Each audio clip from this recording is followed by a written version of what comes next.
Welcome to the Workamper Show, brought to you by Workamper.com. This podcast helps you discover how to finance your RV travel dreams. Each one of our episodes will introduce you to people who are already living the RV lifestyle or to work camping opportunities all around the U.S. You'll also learn how to hit the road the right way and make the most of every opportunity. Now let's turn over today's show to your host, Greg Gerber. Buying a new RV is very exciting. It's the first step toward hitting the open road to take endless adventures. It's also the thrilling start of a new chapter in your life. But before you hitch up and head out, there's one critical step that many RV owners overlook: the shakedown cruise. Today I'll be talking with an RV inspector about how to conduct a successful shakedown cruise. Today's episode is sponsored by Workamper News. Much more than just a job listing website. When you put the tools of this professional service into action, you'll find out just how easy it can be to turn your work camping dreams into reality. A Workamper membership opens the door to a one-stop shop for all things work camping. Being the original resource for work camping, you'll find the largest number of job listings, be able to connect with a community of work campers, and view resources compiled by experts who've been enjoying the RV lifestyle for many years. If you're serious about leading a successful and enjoyable work camping lifestyle, then membership is for you. Join today at www.workamper.com. Embark on new adventures today with the support of Workamper News behind you. In today's episode, I'm speaking with Rob Wilhelm, who is a Master Certified RV Inspector and the owner of Professional RV Inspections. He explains why taking the time for a thorough trial run before your first big trip can save you a world of frustration, expense, and potential safety hazards.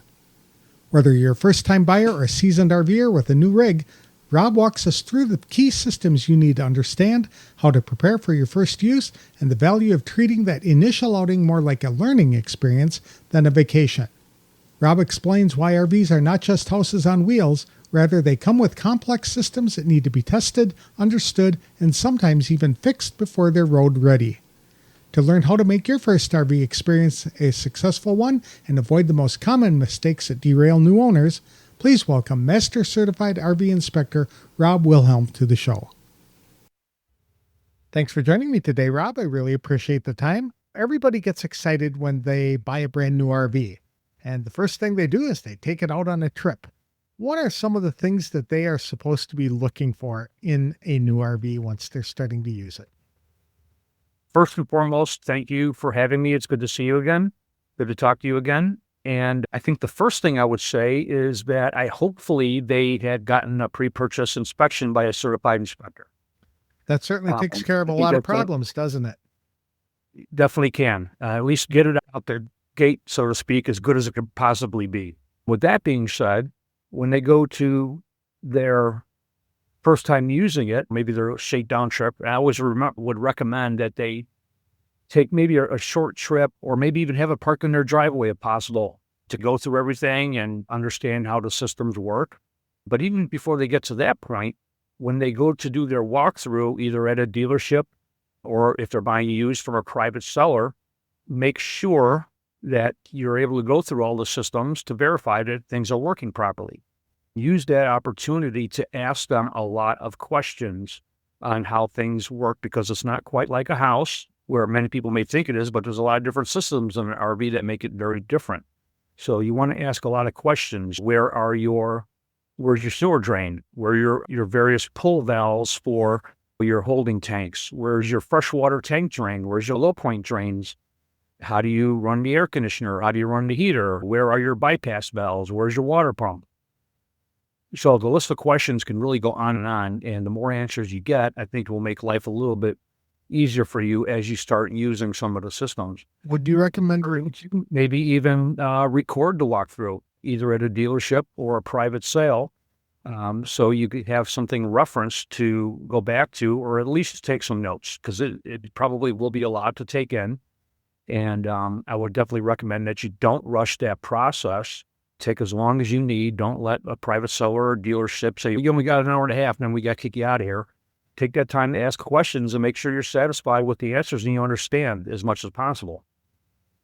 Very good. So doing that up front, just getting to know the RV or having somebody explain it to you might help in addressing many of the problems that people have. But you're right. They're like drinking from a water hose at that point. So taking good notes or recording it would be a good idea, because especially if you're not in a new RV, especially if you have never RV'd before, you may not even Absolutely. know what kind of questions to ask.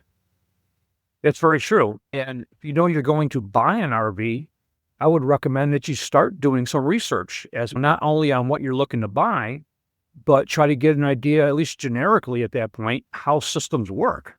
There's multiple water systems in an RV. There's multiple electrical systems in an RV, and so on. So there's a fair amount of at least basic understanding that you gotta need to know as part of the process. And then hopefully you have halfway decent owner's manuals that you can refer to as well. I know with used, you may not always get those. New, you should have something, or at least a lot of manufacturers maybe are going with their stuff online to access certain things and how things work and tutorials and stuff like that. You want to use as many resources as you can to try to understand how the unit works, because I think what's frustrating for a lot of people is that they don't really understand that. And their first thought is, this thing's a piece of junk. It doesn't work right. Are you using it right? Are you following the order of operations and things like that? So it is a lot to take in for sure. Especially with owner's manuals, most dealers and private buyers just pass you basically a box full of owner's manuals, which can be overwhelming as well. I remember when I was RVing, the owner's manual file was about 5 inches thick, maybe even 6 inches thick, stuffed with owner's manuals. I wouldn't even know where to begin in trying to understand that stuff. A lot of the higher end coaches, be it towables or motorhomes, they tend to have pretty specific owner's manuals with all the catalog or indexed with the various systems, electrical, plumbing, appliances, things like that, with very specific instructions on how to operate everything. If you buy used, again, you may not have that luxury. Some of the lower end stuff, as far as manuals go, the only thing you might get is a little bag full of all the various manuals for the appliances, whereas anything for the coach itself may be non-existent, or if there is something, it's going to be generic at best. Mm-hmm. By So starting in the driveway, is there an advantage to doing that? I think so, because I think you give yourself more time to go through things, whereas you're excited, first place you take it, you yank it to a campground and wanting to have a good time, but end up frustrated because you're not understanding how things work, and it can ruin your weekend or your week or whatever you plan for that. Mm-hmm. So I think if you're able to try to park in your driveway for a little bit, if you're able, I know not a lot of people can, HOAs and city living, things like that, but if you're able to, do something like that. Even if you have a storage facility. At the storage facility, if you're able to, go in there, open up the slide outs and get a feel for where everything is. That's a good point. You do not have to spend the night. Right. Okay. You don't have to spend the night in it. If you spend just, a couple of days going through everything, if you have power and water, make sure everything works, make sure you got hot water, open up all your cabinets and drawers, make sure everything there is functional, nothing's loose, even down to your window shades and your windows. Make sure that's all operating properly. I couldn't tell you how many times, even on a brand new unit, where some of the windows were next to impossible to open.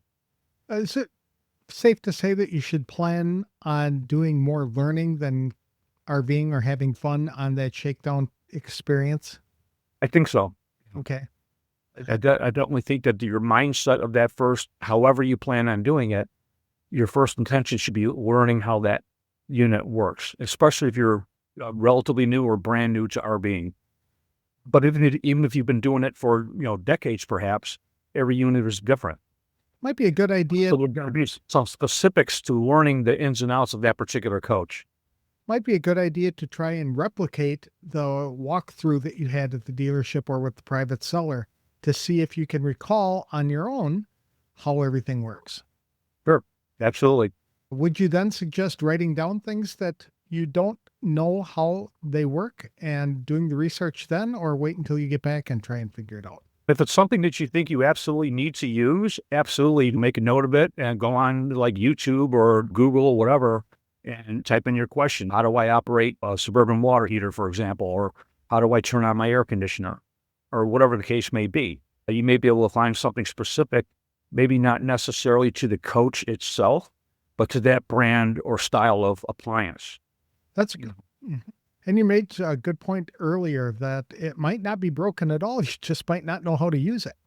Exactly. Okay. Sometimes switches can be put in more than one place to operate appliance. So you got to make sure you have an inside switch on and then an outside switch on. For example, some water heaters. You got to have an outside switch on if you want to run it on electric, whereas also you may also have another switch on the inside that you got to push as well. I remember having a pop-up as my first RV many years ago. And Me too. I lent it to my mother and sister to take 3.5 hours north on a camping trip. And once they got up there, they could not figure out how to get the electricity on. And I try as I might over the phone to explain it. I eventually wound up driving up 3.5 hours, flipping the switch, and then coming back. What did it end up? The switch hadn't been turned on so that they couldn't access the power inside the coach. It's always, most times it's really something as simple as that. Exactly. What are some of the common problems that people are more likely to encounter on an initial shakedown experience? I'm trying to think back to my initial, and it was going back almost 30 years now. Like I said, I started out with a pop-up back in 95, 96. But it was fairly simple. So it wasn't a lot to really learn. But again, I think probably the most things people are going to want to figure out, one, as we dealt with here already, is how do things operate? Two, where are you going to put your stuff? One thing I find amusing sometimes, you'll have an RV that says, oh, it sleeps 8 people. Maybe technically, but you're not going to put 8 people's worth of stuff in there. That's right. It's a very good point. So you need to, even before you buy the thing, you have to look at the thing in the mindset, okay, what am I going to do with the space I have, with the cargo space that I have? Where am I going to put my silverware and my plates and my cups and my everybody's duffel bags or suitcases or wherever, however they travel, things like that.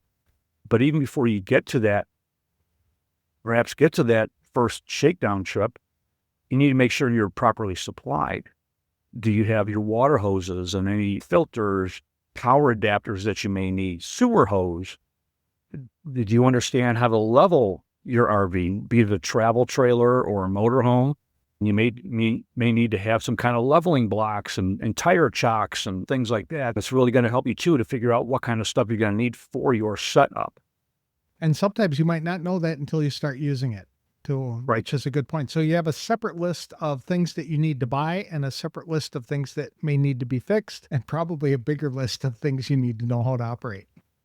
Right. Okay. And the learning curve is usually the biggest thing. It's easy to go on to Amazon, okay, find me some leveling blocks or a power adapter, a water filter, whatever. But really understanding the operation is key. And that should all start going into even to a certain degree, your pre-purchase research. One thing I think people could do more practice of when they start RVing is learning how to hook it up for towing. Hooking it up and unhooking for towing. That's where some of the biggest mistakes I think probably occur. And if you're using a towable, is your tow vehicle well rated for what you plan on towing, be it a fifth wheel or a travel trailer or a pop-up or whatever? Not everything can tow everything. And just because in different classes of trucks have far different specifications depending on the package you have and capacities, gear ratios, et cetera, et cetera, et cetera. Do you think you'll need a weight distribution hitch or sway control? That's right. And they won't even know for new RVers because they don't know that there are things that can correct the problem of swaying and things like that with an RV. Absolutely. Okay. So that's a whole other learning process about what are you towing with, what kind of equipment are you going to use, what's your weight specifications and all that.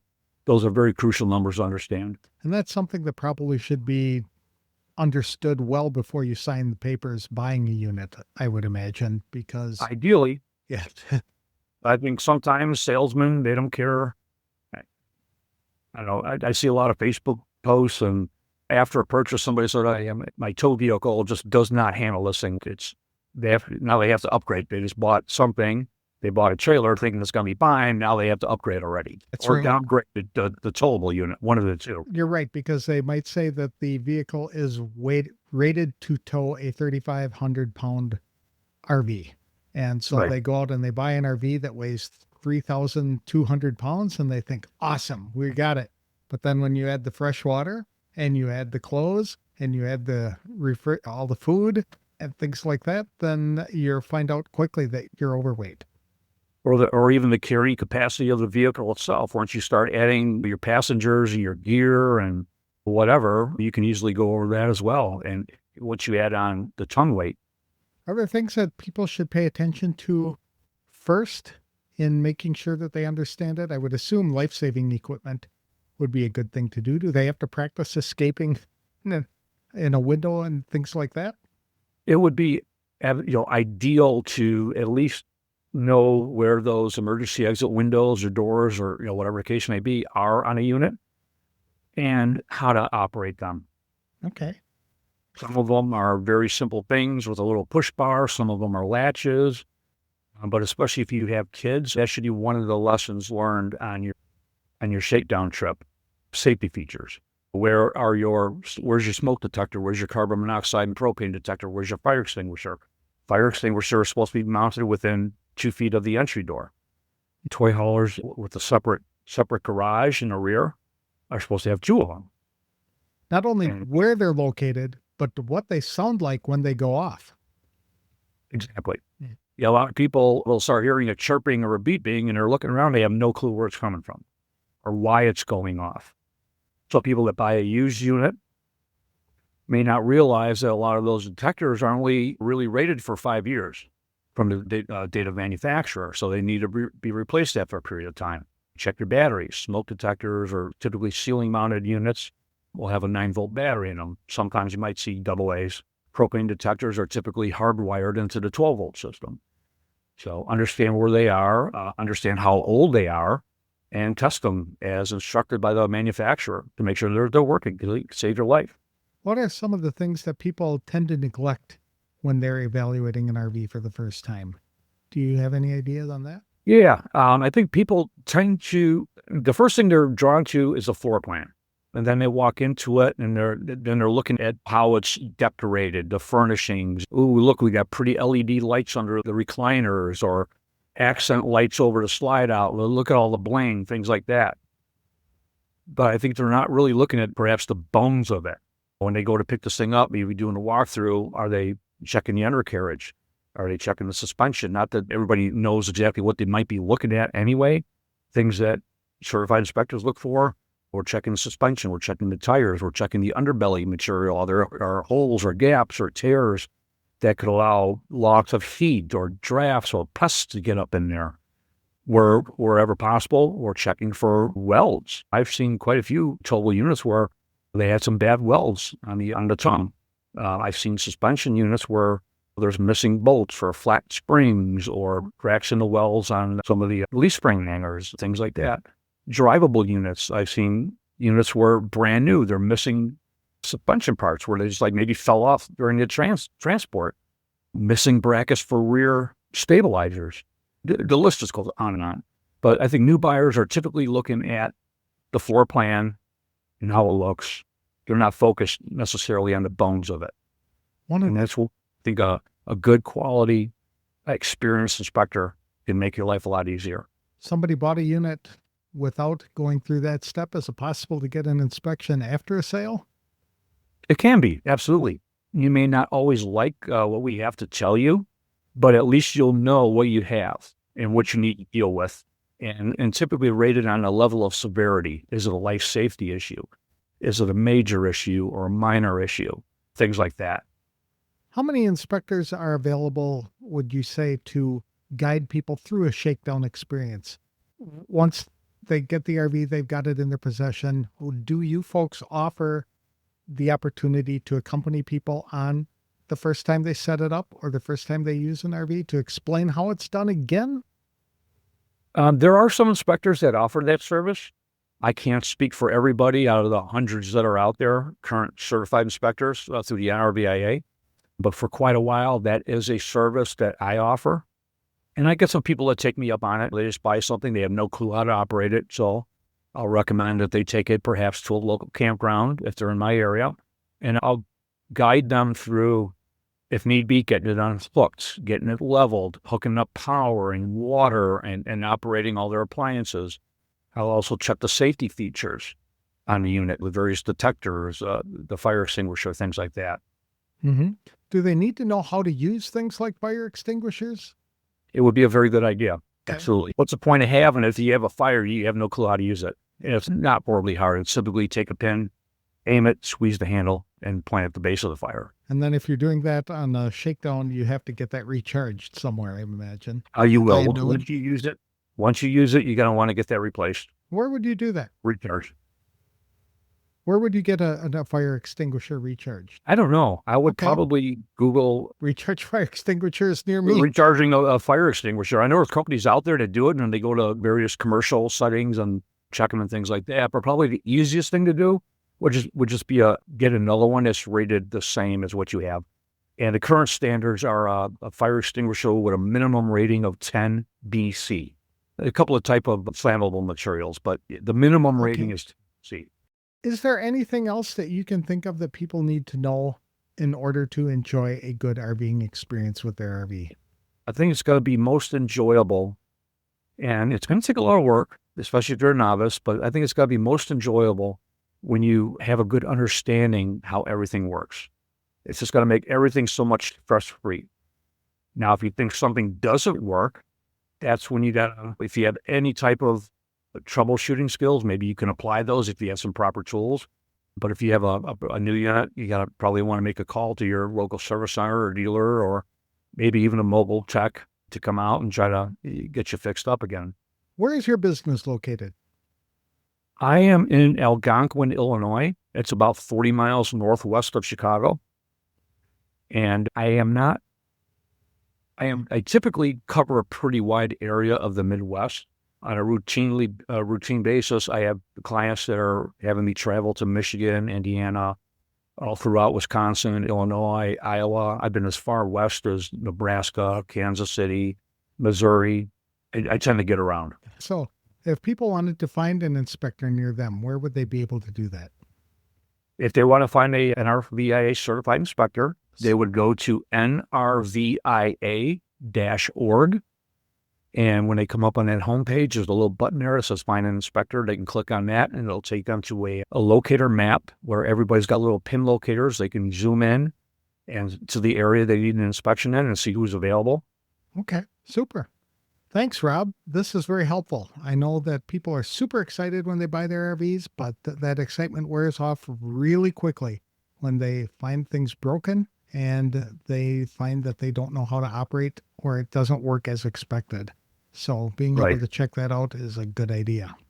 Yeah, and I get the excitement. I've been there every time I bought it, whatever unit I've had, but you really need to take a step back and try to do a little, if possible, blind your eyes a little bit, put on the blinders, and don't look at just the bling and the floor plan, but look deeper. And if you have no idea what you're looking deeper at, that's when you contact one of us. That's great advice. Thank you again. You're very welcome.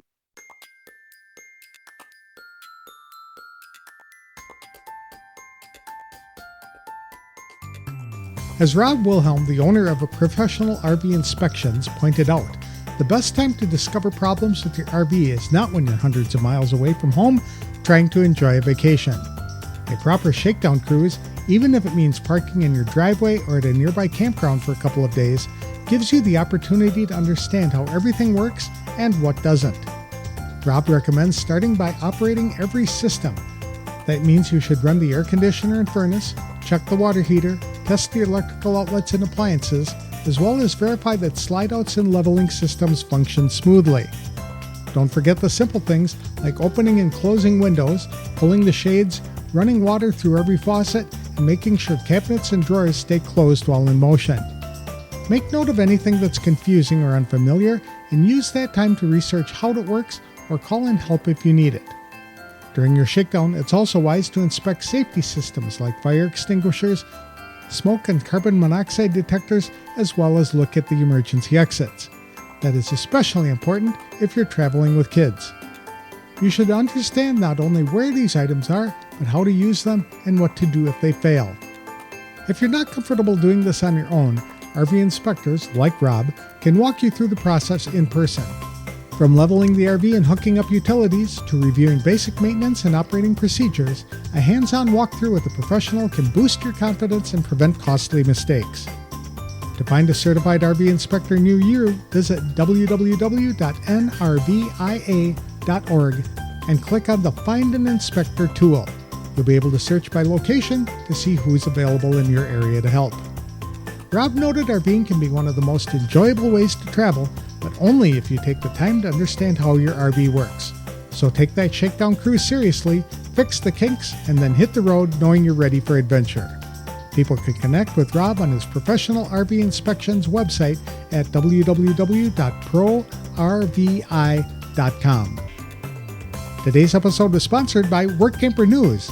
Wouldn't it be nice if work-camping job listings for your ideal location just appeared in your email inbox? They can when you're a Workamper News member. Join Workamper News today to start using the best toolkit for finding your next work camping gig. When they turn on job alert emails, members can select to receive help wanted ads for just one state or all the states they want to work in. Each email contains the full ad text, so there's no need to have to click on a link, go to a website, and then hunt around for an ad to see if the job even interests you. The job finding process is easier with Workamper News, so join today at www.workamper.com. That's all for this week's show. Next week, I hope to speak with another employer who is looking for work campers in 2026. I'll have details on the next episode of The Workamper Show. Thanks for listening, and if you like these interviews, please consider leaving a review wherever you download the episodes.